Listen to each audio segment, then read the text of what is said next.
Hey, Louis from SANDMARC here. Today we're going to be talking about Samsung's newest flagship phone, the S20 Ultra.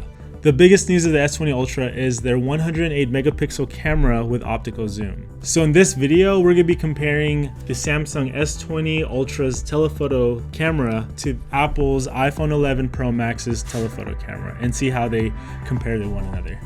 First, let's talk about the specs. The Samsung S20 Ultra boasts a 48 megapixel f3.5 telephoto lens with optical zoom and stabilization, while the iPhone 11 Pro Max boasts a 12 megapixel f2.0 with stabilization. Essentially, both cameras should perform equally based on the specs on paper. However, the biggest difference is going to be the megapixel difference and the softwares between the Android and the iOS firmwares. So let's get started. We're going to have the iPhone 11 Pro Max on the left side and the Galaxy S20 Ultra on the right. For the first photo, we decided to put both cameras at 2x so we can equally compare them at the same distance. From first glance, the Samsung is a bit cooler compared to the iPhone. The way the two phones processes greens are also a bit different, as the greens on the Samsung side is a bit darker, while the iPhone side, most of the greens are more flat compared to the rest of the picture. At 2x, the Samsung does look a little bit closer compared to the iPhone 11 Pro Max. For this next photo, we wanted to test out the 108 megapixel format that the Samsung S20 Ultra Galaxy delivers. For this photo, we have the same comments from the first photo that we just looked at. However, as we zoom in 300%, we can see the differences.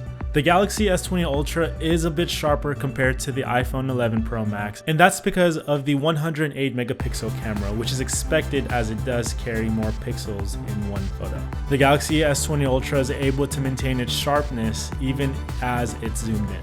However, the iPhone isn't too far behind, and it is still usable.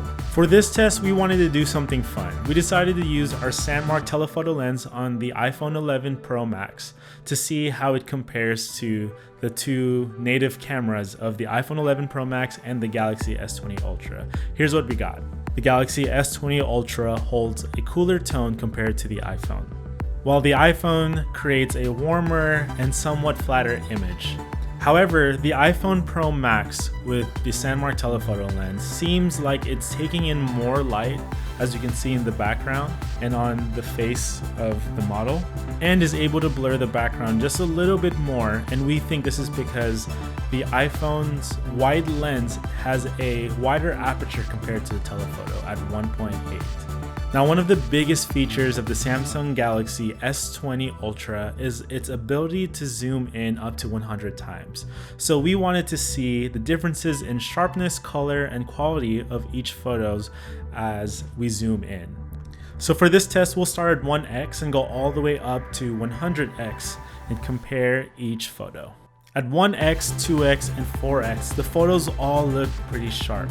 The color science is a little bit different as you zoom in. At 1x, the skies are a little bit bluer, while the greens are a little bit lighter. The more you zoom in, for example at 2x, the skies start to lose its color by just a bit, and the greens do get a little bit darker. Once you get 4x, it seems like the camera is letting in more light to bring out more details in the shadow. When it comes to sharpness, all three focal lengths are equally sharp. At 10x, the photo is still pretty sharp while still maintaining the details and colors of the photo. The colors are very similar to the 4x photo. However, at 30x and 10x, the photo started losing its quality. At 30x, it becomes a little bit fuzzy. The colors are still there, however, it's not as sharp as below 10x. It's impressive that it could zoom in this far, but it is very blurry regardless if it's on a tripod. Next, we wanted to see the difference between the 108 megapixel format to the regular telephoto format of the Galaxy S20 Ultra. There are actually minimal differences between 1x all the way to 6x. However, the biggest difference is the color science between the photos. The 108 megapixels is able to get in a lot more details compared to its regular counterpart.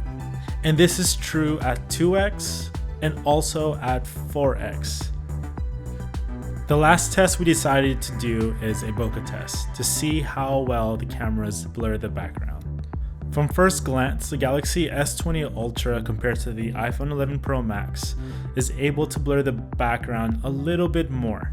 You can still see some of the details of the tree in the background in the iPhone 11 Pro Max. We attached the telephoto lens to the wide angle lens of the iPhone 11 Pro Max to see how it would fare up between the two native cameras. And this is what we got. The iPhone with the telephoto lens is able to create a more softer background compared to the Galaxy S20 Ultra and the iPhone 11 Pro Max native cameras. Although the colors are a little bit more soft, it's able to maintain its sharpness and details just like the native cameras. Both the iPhone 11 Pro Max and the Samsung S20 Ultra are great phones with amazing cameras. The Samsung S20's ability to produce sharp images throughout the focal ranges is something to really look at, while the 11 Pro Max delivers photos that are ready to go with ease. Both phones are great options for those who are wanting to really take their mobile photography game to the next level. What phone would you choose? Comment below.